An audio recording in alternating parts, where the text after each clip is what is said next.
Hello everyone, welcome to the study concept. Madhya Pradesh GK की MCQ series में आपका फिर से स्वागत है। और ये इसका 52वां वीडियो है, 52 वीडियो, जिसमें कि मैंने वो सारे क्वेश्चन जो कि मध्य प्रदेश जीके पर आधारित हैं कवर किए हैं। और जैसे कि मैं पिछली वीडियोस में बता चुका हूँ, ये सीरीज टॉपिक वाइज चल रही है, जिसमें कि हर टॉपिक पर क्वेश्चंस लगातार चलते हैं। और उसमें उस पर्टिकुलर क्वेश्चंस का बहुत ही ज़्यादा डीप एनालिसिस मैं इसमें लेके आता हूँ। तो मेरी सीरीज से आप जुड़े रहें और मेरा चैनल स्टडी कॉन्सेप्ट आप सब्सक्राइब कर लें ऑल नोटिफिकेशन के साथ में, जिससे कि आपको सारे वीडियोस सीरीज के सारे वीडियोस के नोटिफिकेशंस मिलेंगे। ऑल का रेडियो बटन क्लिक करने के बाद में आपको सब्सक्राइब का बटन क्लिक करना है, जिससे कि आपको सारे वीडियोस मिले। साथ ही साथ मेरे वीडियोस को आप लाइक भी करें और लाइक बटन दबाएं और साथ में ज़्यादा से ज़्यादा शेयर करें, जिससे कि अन्य वो सारे विद्यार्थी जो कि मध्य प्रदेश जीके को कंप्लीट करना चाहते हैं वो भी मेरी इस सीरीज के माध्यम से पूरा कंप्लीट कर सकते हैं, क्योंकि वो इम्पॉर्टेंट जीके क्वेश्चंस हैं जो कि MPPSC, MPSI, Madhya Pradesh constable, पटवारी और अन्य सभी एग्जाम्स में ये पूछे जाने वाले हैं। और डीप एनालिसिस हर टॉपिक पर चलने वाला है, तो वीडियो को आप अंत तक जरूर देखिएगा। यह आ गया पहला क्वेश्चन आपके सामने। मध्य प्रदेश वस्त्र उद्योग निगम की स्थापना कब की गई थी? 1961, 1965, 1970 या 1971? तो इसका जो सही विकल्प है वो क्या है? तो इसका सही विकल्प सा है। ठीक है, 1970 में मध्य प्रदेश वस्त्र उद्योग निगम की स्थापना की गई थी और इसका मुख्यालय कहाँ पर है, हेडक्वार्टर? वो है इंदौर में। ये आपको बिल्कुल पता होना चाहिए। और मध्य प्रदेश वस्त्र उद्योग निगम की स्थापना जो जितनी भी कपड़ा मिले हैं, ठीक है ना, उनको संचालित करने के लिए इस निगम की स्थापना की गई थी और इसका कार्य उनको संचालित करना ही है। ठीक है, चलिए आगे बढ़ते हैं। अगला प्रश्न आ गया, मध्य प्रदेश सरकार ने नई उद्योग नीति किस तारीख को लागू की थी? 29 अक्टूबर 2010, 1 नवंबर 2009, 1 नवंबर 2010 या 1 सितंबर 2009? तो इसका जो सही विकल्प है वो है 1 नवंबर 2010 को मध्य प्रदेश सरकार ने नई उद्योग नीति लागू की थी। और इस उद्योग नीति को रिप्लेस किसने किया था? 2004 की उद्योग नीति ने। ठीक है, चलिए आगे बढ़ते हैं। सबसे पहली उद्योग नीति कब आई थी? 1995 में। ठीक है, 95 के बाद में 2004, 4 के बाद में फिर 2010। ठीक है,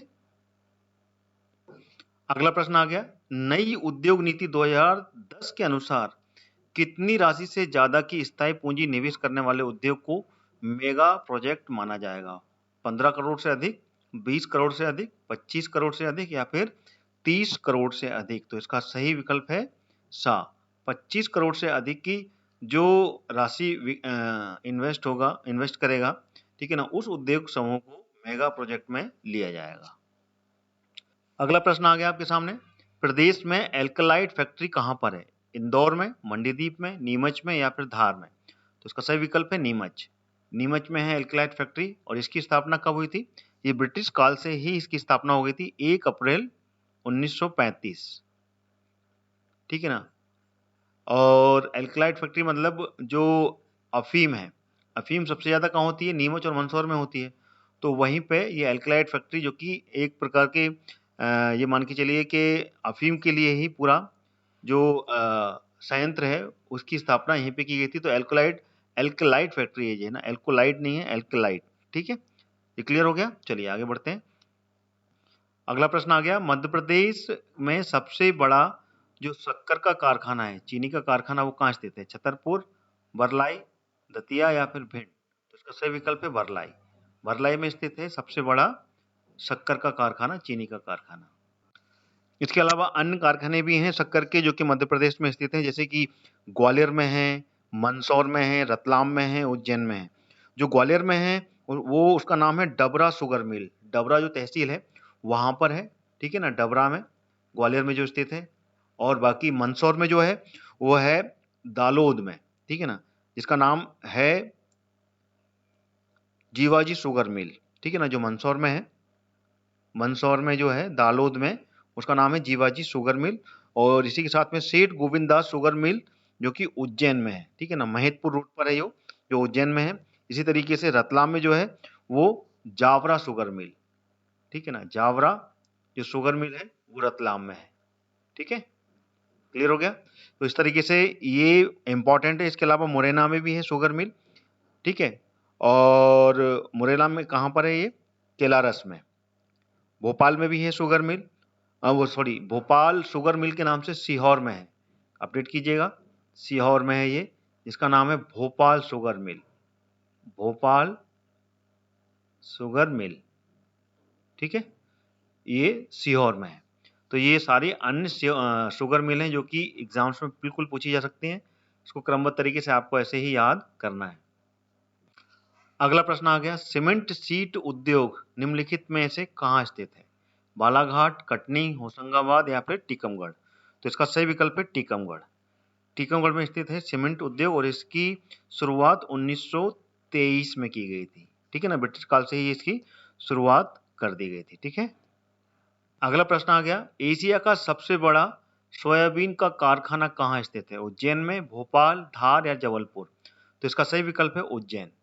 उज्जैन में है सोयाबीन का जो कि एशिया का सबसे बड़ा कारखाना या संयंत्र बोल सकते हैं इसको, है, और इसकी शुरुआत हो गई थी 1983 में, इसको स्थापित कर दिया गया था, ठीक है। और सोयाबीन मध्य प्रदेश में सबसे अधिक अगर कहीं होता है पूरे राज्यों में भारत के, तो वो है मध्य प्रदेश में, जो कि नंबर 1 पे है सोयाबीन, ठीक है ना, इसलिए मध्य प्रदेश को सोया स्टेट के नाम से भी पुकारते हैं। ये भी आपको मैंने कई बार पिछले प्रश्नों में मैंने क्लियर किया है, जब मैंने फसलों के ऊपर पूरा का पूरा एमसीक्यू सीरीज चलाया था, उस टाइम मैंने पूरा क्लियर किया आपको। अगर वो एमसीक्यू सीरीज जो कि रनिंग में चल रही है बिल्कुल, ठीक है ना, क्योंकि ये तो 52 वीडियो है, इससे पहले जो 51 वीडियो हैं वो बहुत ही इंपॉर्टेंट है, क्योंकि सब चैप्टर वाइज टॉपिक वाइज चल रही हैं, तो उनको भी आप बिल्कुल जरूर देखिएगा, क्योंकि उसमें आपको सारे फैक्ट्स, सारे क्वेश्चंस मिलेंगे जो कि मध्य प्रदेश जीके से बिल्कुल पूछे जा सकते हैं, उसमें से हटके कोई क्वेश्चंस आ ही नहीं सकता। सारे क्वेश्चंस मैंने कवर किए हैं, हर एंगल से मैंने क्वेश्चन बना के आपके सामने यहाँ पर एमसीक्यू सीरीज में तैयार करके आपके सामने लेके आ रहा हूँ मैं, इसलिए वीडियो को और सीरीज को पूरे आखिरी तक देखिएगा मेरे साथ में। चलिए आगे बढ़ते हैं। आगे जाने से पहले मैं आपको बताना चाहूंगा अनअकैडमी के बारे में। अगर आप एमपीपीएससी और एमपी पुलिस की तैयारी कर रहे हैं तो अनअकैडमी आपके लिए लाया है फ्री टेस्ट। आइए जानते हैं ये कौन कौन से टेस्ट हैं और आप इनको देकर अपनी तैयारी को कैसे मजबूत कर सकते हैं। यह टेस्ट दे सकते हैं वो भी फ्री में। जो भी बच्चे एमपीपीएससी की तैयारी कर रहे हैं उसके लिए अनअकैडमी लाया है चैंपियनशिप टेस्ट सीरीज। यह टेस्ट सिर्फ आपकी तैयारी पूरी नहीं कराएगा, उसके साथ साथ मौका देगा अनअकैडमी का 1 मंथ का फ्री सब्सक्रिप्शन जीतने का। बस आपको टॉप 3 में आना है और किसी भी एग्जाम को पास करना है।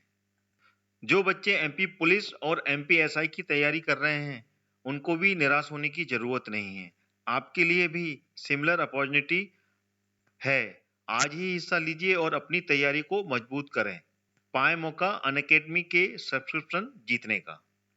आइए अब जान लेते हैं अनअकैडमी के प्लस बैचेस के बारे में, जो आपकी जरूरत के हिसाब से बिल्कुल परफेक्ट हैं। जी हाँ, अब अनअकैडमी के साथ अपने प्रिपरेशन की जरूरत के अनुसार बैच ज्वाइन कर सकते हैं और अपनी एमपीपीएससी प्रीलिम्स में सिलेक्शन पक्की कर सकते हैं। यह सारे बैचेस जल्द ही शुरू हो रहे हैं और अपनी प्रिपरेशन में आप जहां पर भी हैं वहां से आपको बहुत मदद करने वाले हैं। जो बच्चे एमपीपीएससी प्रीलिम्स 2020 की तैयारी कर रहे हैं ध्यान से सुनिए। आपकी तैयारी के लिए अनअकैडमी ने लॉन्च किया है अचीवर बैच, जिसमें आपको एमपीपीएससी का कंप्लीट मार्गदर्शन मिलेगा, वो भी एमपीपीएससी के टॉप एजुकेटर से। यह बैच 18 फरवरी से शुरू हो चुका है, अभी भी देरी नहीं हुई है, आज ही ज्वाइन करें। इस कोर्स का कोड मैंने अपने वीडियो के डिस्क्रिप्शन बॉक्स में डाल दिया है, वहां से आप क्लिक करके ज्वाइन कर सकते हैं। जो बच्चे एमपीपीएससी प्रीलिम्स एंड मेंस 2020 की तैयारी इंग्लिश मीडियम में कर रहे हैं वो ध्यान से सुनिए।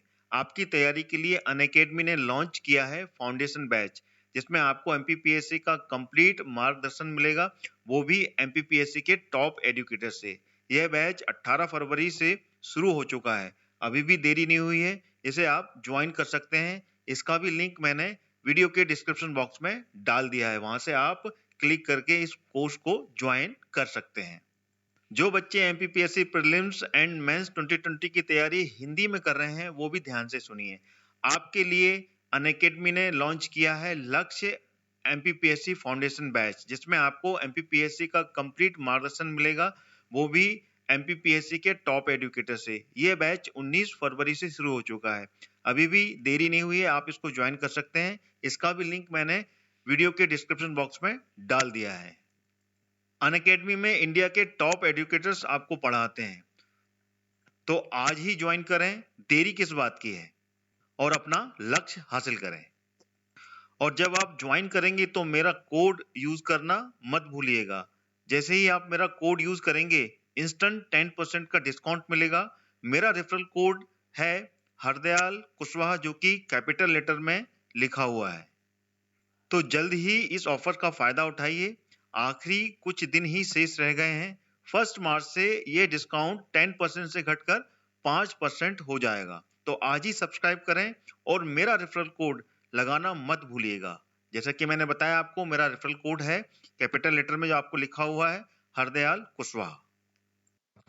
अगला प्रश्न आ गया, आगा सौद, सौह नहीं है, आगा सौद बीना में तेल शोधक रिफाइनरी किस देश के सहयोग से बनी है? कुवैत, इराक, जॉर्डन या फिर ओमान?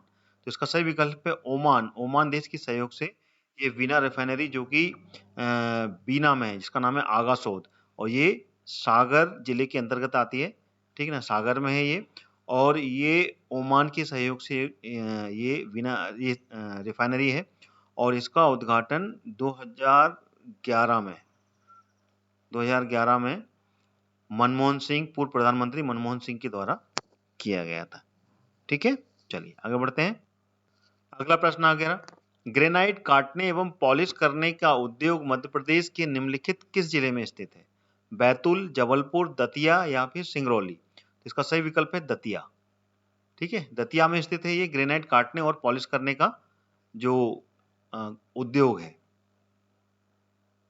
अगला प्रश्न आ गया, मालनपुर औद्योगिक विकास केंद्र मध्य प्रदेश के किस जिले में स्थापित किया गया है? गुना, भिंड, ग्वालियर, भिंड या फिर सतना? तो इसका सही विकल्प है भिंड। मालनपुर जो है भिंड की एक तहसील है, और वहां पर स्थापित किया गया है मालनपुर औद्योगिक केंद्र। ठीक है, जो कि केंद्र सरकार के स्थापित जो 6 औद्योगिक केंद्र है उसमें से एक है ये।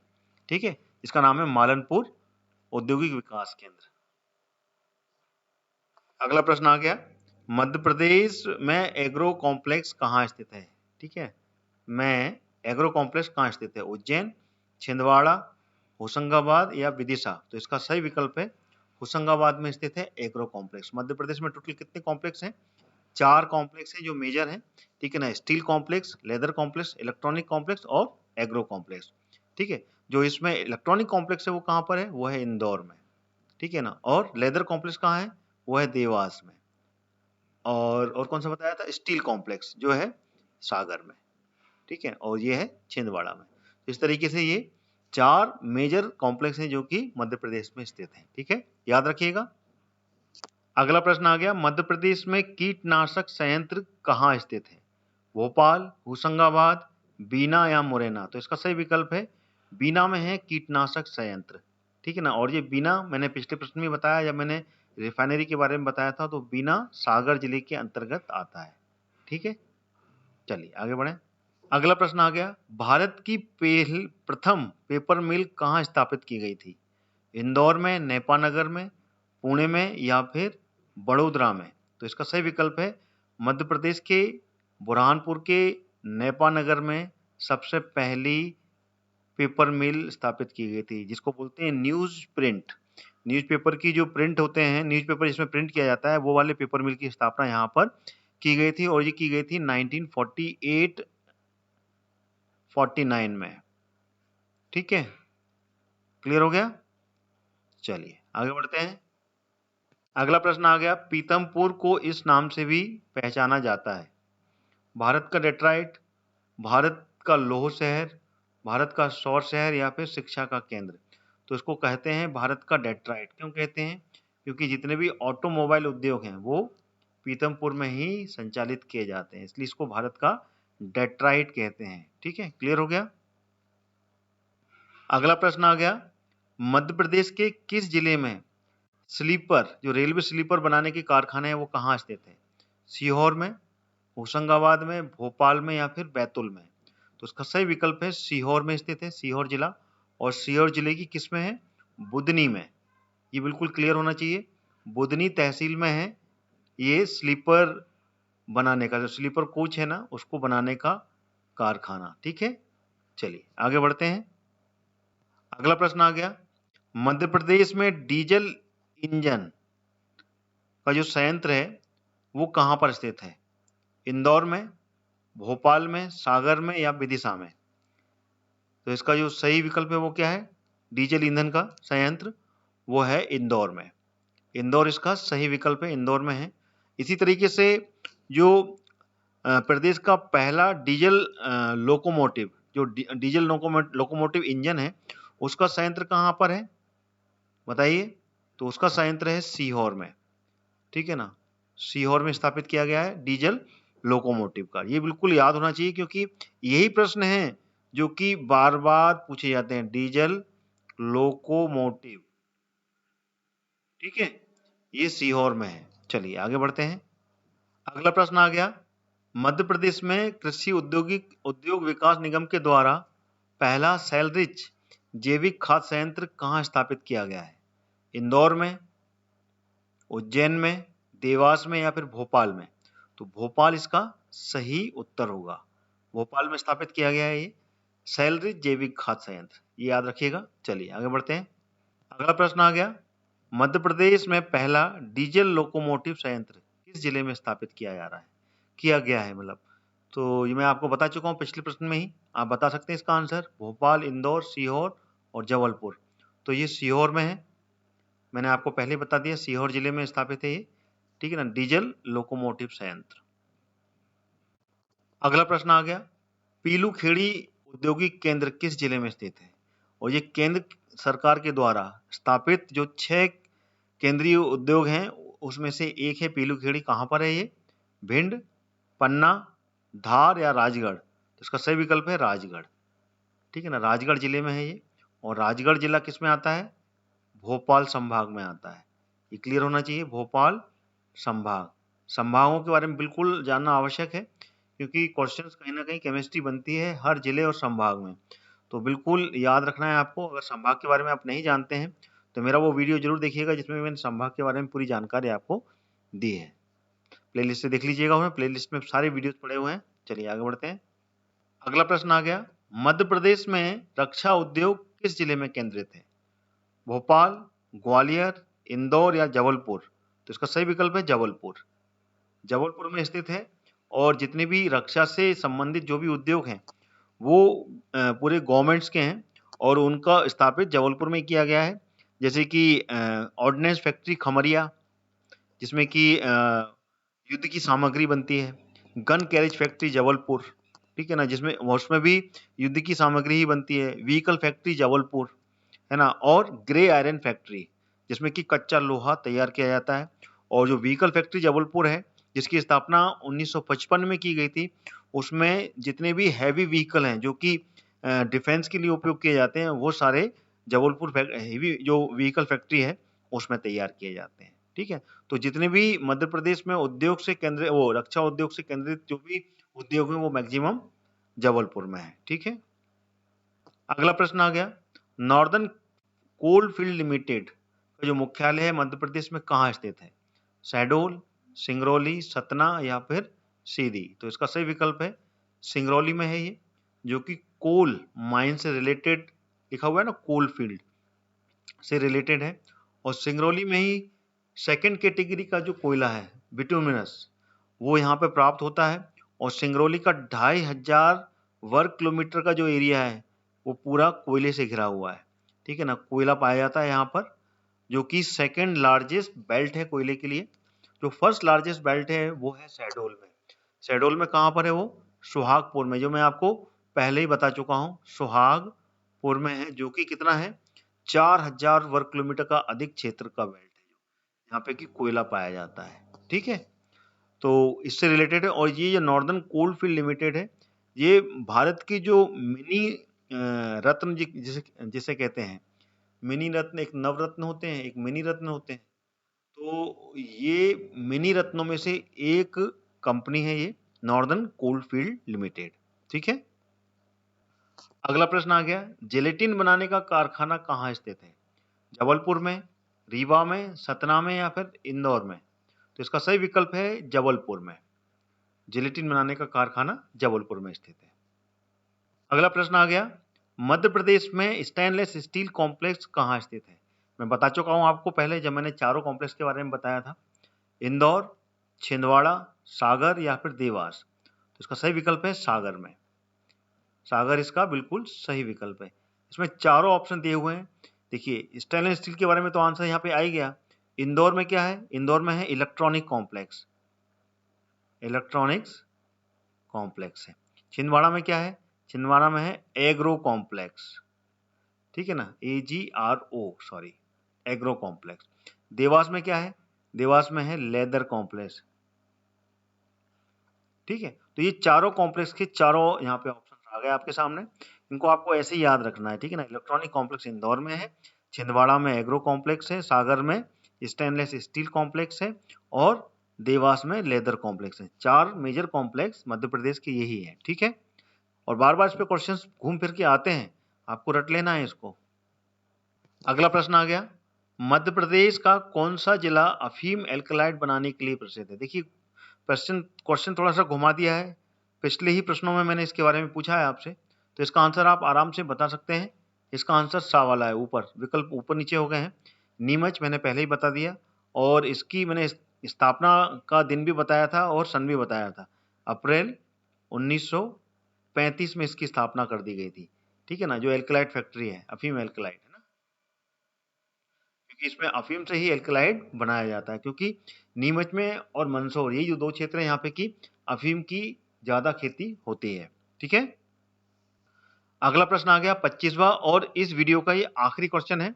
गुना स्थित फर्टिलाइजर कारखाना किन देशों के सहयोग से स्थापित किया गया? अमेरिका रूस, अमेरिका इटली, इटली फ्रांस या इनमें से कोई नहीं? तो इसका सही विकल्प है अमेरिका और इटली के सहयोग से गुना में जो फर्टिलाइजर कारखाना है इसको स्थापित किया गया था और ये 1984 में इसको स्थापित कर दिया गया था, ठीक है। तो ये थे टोटल 25 क्वेश्चंस जो कि मैंने आपके सामने रखे। कमेंट कीजिए आप मेरे को, आपका कमेंट मेरे लिए बहुत ही ज्यादा इंपॉर्टेंट है। लाइक भी कीजिए मेरी वीडियो को और साथ में शेयर भी कीजिए ज्यादा से ज्यादा, जिससे कि अन्य सारे परीक्षार्थी जो कि मध्य प्रदेश जीके का अध्ययन करना चाहते हैं पूरे फैक्ट्स के साथ में, तो उनके लिए बहुत ही इंपॉर्टेंट सीरीज है। लगातार जुड़े रहें और लगातार शेयर करें मेरी सीरीज को। और लगातार जुड़ने के लिए मेरा चैनल स्टडी कॉन्सेप्ट आपको सब्सक्राइब कर लेना है, वो भी ऑल नोटिफिकेशन के साथ में। ऑल का रेडियो बटन क्लिक करने के बाद आपको सब्सक्रिप्शन का बटन क्लिक करना है, जिससे कि सारे वीडियोस के नोटिफिकेशन मिलेंगे और एक भी मिस नहीं होगा। तो चलिए मैं इस वीडियो को यहीं पर समाप्त करता हूँ। अगला वीडियो कल फिर आपको मिलेगा। इसी चैप्टर पे आगे बढ़ेंगे अपन। उसके बाद में जब तक ये चैप्टर खत्म नहीं हो जाता, ये टॉपिक खत्म नहीं हो जाता, तब तक ये चैप्टर चलता रहेगा। उसके बाद में फिर अगला टॉपिक हम लेंगे, ठीक है। तो जय हिंद, जय भारत।